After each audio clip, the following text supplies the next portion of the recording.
Za malou chvíli uslyšíte další svědectví zasvěcené osoby, která prožila sexuální útok zneužití ze strany duchovního.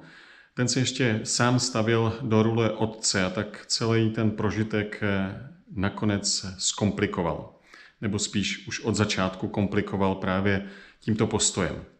Pod videem najdete další informace k této problematice a po svědectví ještě můj komentář.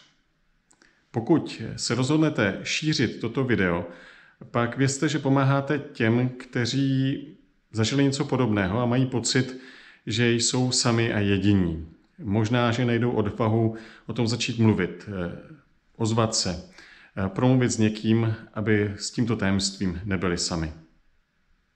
To ráno a dopoledne si pamatuji naprosto jasně. Tu obrovskou bolest, další a další slzy, zmatek, pocity viny. Když si sedl a začal se modlit ranní chvály, kněžská každodenní povinnost. Když jediné, co mi řekl, bylo, že je rád, že nebude muset řešit, zda nejsem těhotná. Pak odešel do práce, do své kanceláře. Já jsem se opakovaně umyla ve sprše a ložní prádlo dala na vyvářku do pračky. Prostě jsem to potřebovala mít vyprané, i tu postel bych vyhodila z okna, kdyby to šlo. Teprve když bylo prádlo vyprané a pověšené, jsem odešla. Dostala jsem se k tomuto knězi, protože měl na starosti kandidátky. Ve chvíli, kdy mi nabídl širší duchovní doprovázení s tím, že je potřeba mnoho věcí dořešit a za mnoho věcí se modlit, jsme už za sebou měli několik informativních setkání a několik dalších. V jejichž centru byla modlitba. Ráda jsem to přijala. Zastával docela důležité místo a byl v té době poměrně dost známý, a to i v modlitbách za uzdravení. Neměla jsem žádný důvod k pochybnostem. V době, která následovala, se dělo mnoho věcí, které mohly být varovným světlem, ale já je neviděla. Možná ani vidět nechtěla. Především se pro mě ten člověk stával stále důležitějším. Cítila jsem se s ním dobře. Přijímána, podporována, v bezpečí. Často mě pochválil, zmínil, že mi to sluší, že jsem milá, inteligentní. Pozval mě v rámci setkání na kafe, na panáka. Postupně jsme se začali potkávat u něj doma, nikoli v kanceláři. Plně jsem mu důvěřovala a mluvila jsem s ním otevřeně naprosto o všem. Včetně toho, že jsem ještě s nikým nespala, že tohle chci dát Pánu, protože je to především díky jeho milosti. Ten večer si vlastně moc nepamatuji, co se stalo předtím. Vím, že jsme spolu byli plavat. Pak jsme přišli k němu domů. Zpětně mi řekl, že když už mě zval, tak to věděl. Nabídl mi alkohol. Byla jsem hodně opilá. Ráda jsem se alkoholu napila, ale byla jsem zvyklá hodně se kontrolovat, nepřekročit svou mez. Tento večer překročena byla. Hodně. Teprve s odstupem ráno jsem si uvědomila, že vyměnil malé skleničky za větší, čehož jsem si v průběhu večera vůbec nevšimla. Nebyla jsem tedy schopná přijmout nic jiného, než nabídnuté přespání. Uložila jsem se v samostatném pokoji a šla spát, když najednou přišel. Okamžitě jsem se rozbrečela. Hlavou mi běželo to, co jsem ze začátku říkala i nahlas. Ne, to není možné, ty ne, já nechci. Ne, prosím, ne. Jemu to ale bylo jedno.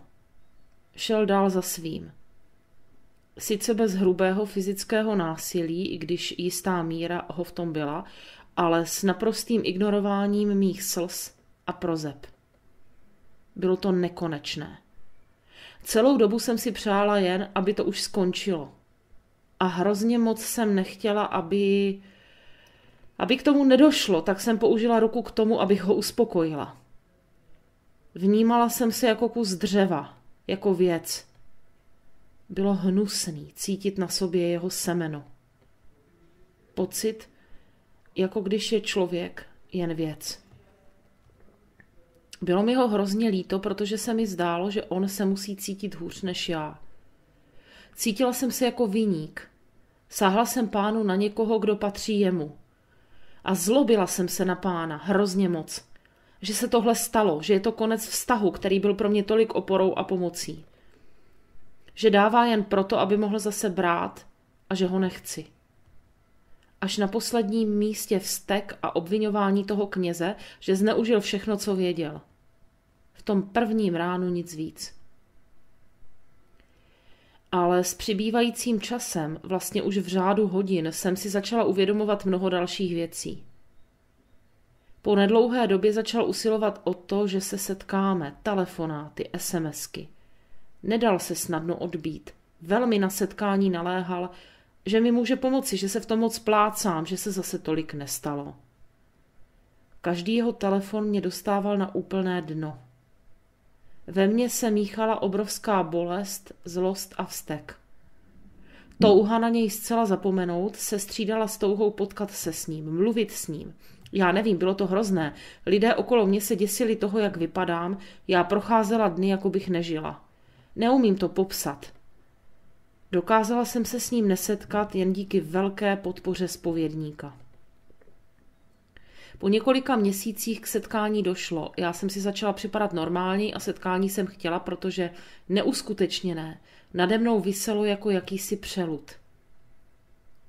Napsala jsem vše do dopisu, protože jsem se bála, že nebudu schopná mluvit. Potkali jsme se a on si v mé přítomnosti dopis přečetl. Řekl, že doufá, že jsem to z počítače smazala a že se to nemůže dostat ven. Vůbec si nepamatuji, co jiného říkal, ale odcházela jsem naprosto zničená. Ve mně se stále střídaly zlost, vztek, výčitky. Jak mi to mohlo udělat? S obrovskou touhou potkat se s ním, komunikovat s ním, aspoň přes telefon či SMS. Byla jsem zmatená. Sama sobě jsem nerozuměla. Necítila jsem se zamilovaná a vůbec jsem nechápala, co se ve mně děje. Tohle trvalo přes 2 roky s tím, že první rok jsem to řešila neustále a velmi intenzivně. Znovu a znovu se ta noc vynořovala jako přelud. Znovu a znovu se obnovovaly ještě zdaleka nezhojené rány. Znovu a znovu jsem se toho všeho chtěla zbavit, ale nešlo to. 2 příšerné roky, kdy jsem žila jím a tím se to stalo. Nevím, jak je mám popsat. Po několika letech se to zlepšilo a to, co se stalo, a ten vztah přestal být hlavním tématem mého života. Ale až po mnoha letech, kdy pro to, co se stalo, jeden kněz použil termín zneužití, mi to celé začalo dávat smysl a dokázala jsem se s tím úplně srovnat. Najednou bylo vše jasnější a srozumitelnější. Pojmenované se dalo uzavřít. Celé to bylo komplikované a složitější, protože se tím prolínal vztah k mému otci. Už na začátku mi bylo řečeno, že to je věc, která nutně potřebuje uzdravit, a to přesto, že jsem si myslela, že to je téma, které už mám z části zpracované. Sám se postavil do role otce, dělal všechno to, co mi u táty chybělo, byl chápající, pozorný, dokázal povzbudit, vlastně i něžný. Najednou jsem měla něco, co jsem si vždycky přála mít, a tuto jeho roli jsem velmi rychle přijala. Strašně rychle se pro mě stala otcem, splňujícím všechno, co jsem si přála u otce mít. A já neviděla, nakolik závislý a nezdravý vztah to je. A tenhle v uvozovkách nový otec mě zradil. Zranil nesrovnatelně více, než kdy můj vlastní otec, který mě ublížil nejvýš tím, že našemu vztahu lecco z důležitého chybělo, že neuměl dát najevo žádné emoce. Ale nikdy mě nezneužil. V žádném smyslu toho slova. To, co ten kněz udělal, byl vlastně duchovní incest. Vzpomínám si, jak jsem ho potkávala na různých modlitebních akcích a měla chuť to vše vykřičet. Jak mu můžete věřit? Dejte si na něho pozor. Proč jsem se rozhodla to sdělit a co se pak dělo? Věřím, že tato svědectví mají smysl, že mohou pomoci někomu jinému vyrovnat se s tím, co se mu stalo. Že mohou varovat a ukázat na to, čeho se vyvarovat a na co si dát pozor. Při psaní textu byly vzpomínky na prožité velmi intenzivní a vyvolávaly mnoho emocí, jako bych tam byla znovu. Tohle jsem vlastně čekala. To, co jsem nečekala, bylo zahlcení pochybnostmi, zda mu nekřivdím. Zda si něco nenalhávám, zda je pravdivá cesta od pocitu prvního rána On je na tom hůř. Je mi ho líto, k tomu byla jsem zneužita. Zlobím se na něho, je to sobec. A to přesto, že mám s jistotou potvrzeno, že to byl v jeho případě scénář, který se opakoval a že nejsem jediná, komu hodně ublížil. Na závěr všeho toho psaní a vzpomínání, u kterého jsem se modlila a snažila být s Pánem, se dostavila vděčnost. Vděčnost Pánu.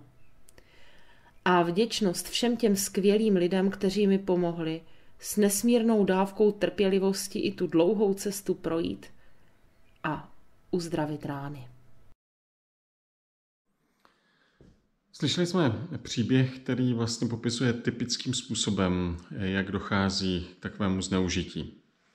Na začátku získání důvěry, postupné překračování hranic a samotné sexuální zneužití. V tomto příběhu to můžeme vidět krásně nabídka doprovázení, které probíhá v kanceláři, ale pak pozvání dotyčné domů, setkání mimo kontext duchovního doprovázení, pozvání do bazénu, nalití alkoholu. To jsou věci, které překračují to, jakým by měl vypadat ten vztah doprovázené a doprovázejícího. Měly by se rozlišovat role. Ten, kdo je můj kamarád, přítel, důvěrník, není také ten, který mě duchovně doprovází. V tomto případě je ještě zamotáno o to, že se on sám vlastně postavil do té role otce. Myslím si, že duchovní otcovství je velmi vzácný vztah a samotné kněžské svěcení ještě není důvodem k tomu, aby se do toho někdo sám stavěl. Viděli jsme také to, co se typicky opakuje.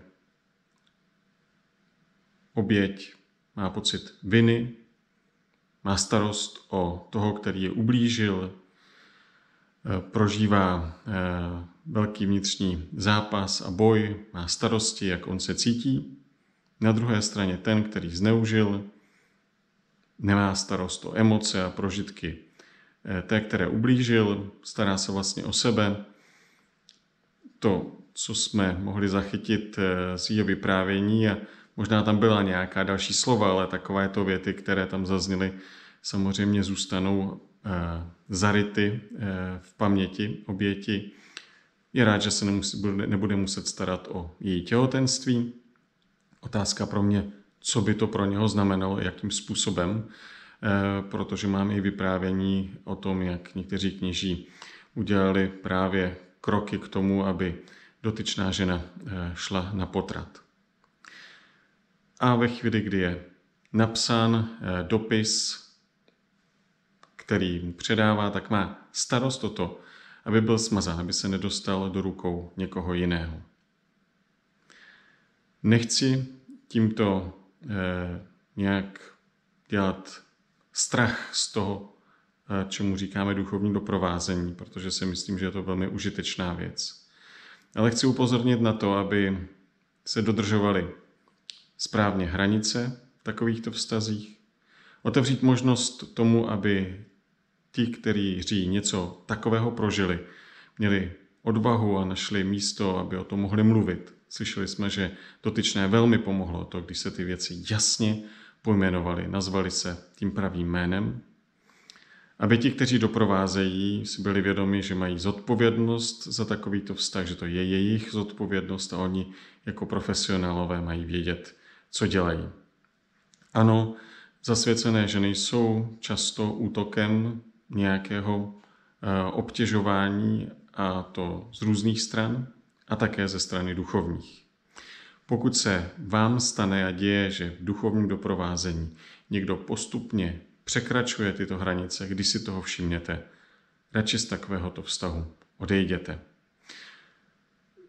Pokud vás to téma nějak víc zajímá, pod videem, jak už jsem říkal na začátku, najdete nějaké informace. Na mém kanálu máte také další videa. Pokud to budete šířit, lajkovat a nebo odebírat tento kanál, tak podporujete to, aby se tyto informace dostávaly k těm, kterým mohou pomoci. Díky.